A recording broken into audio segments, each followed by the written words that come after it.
વાત કહું, હા આજે આટલો વખત રાહ જોઈ ને યાર, કરિયર બનાવીએ એવું કરી કરીને એમાં થોડોક લોચા પડી ગયા છે. એટલે કેવું? અમે છોકરાઓ કરિયર બનાવીને જ્યાં સુધી પોતાના પગ પર ઉભા થઈએ છે ને, હા ત્યાં સુધી તો અમારી ક્લાસની છોકરીઓની ત્યાં બાળકો પોતાના પગ પર ઉભા થઈને ચાલવા મળે છે યાર. તો કઈ નહીં લા, હવે એવો એનો અફસોસ નહીં રાખવાનો.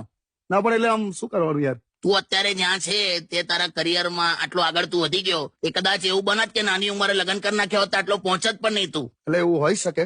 મંજિલે ઉनको મિલતી હૈ जिनको ग्राउंड फ्लोर नहीं मिलता. હે આ હું હતું. એટલે નાની ઉંમરે જો તને પેલી જવાબદારી મળી ગઈ હોત ને તો તું ગ્રાઉન્ડ ફ્લોર પર જ રહેત, પછી તારા આ મંજિલ સુધી ના પહોંચત એમ.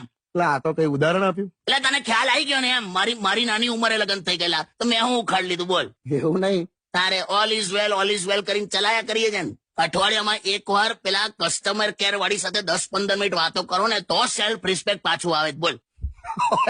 આ નવું લાયા. એટલે ટૂંકમાં કઈ તારે એવું મોડું નથી થયું, પણ હવે કરી નાખે એમ. હા એટલે તૈયાર જ છું. ભલે તારે 32-33 કેટલા થયા, હવે એ કહેવાની જરૂર છે અત્યારે. એટલે જે હોય પણ કરી નાખજે, કેમ કે આમાં છે ને ફટ દઈને ઉંમર નીકળી જશે ને તો તને ખબર જ નહીં પડે, પછી ટેન્શનમાં આવી જઈશ. એ છે.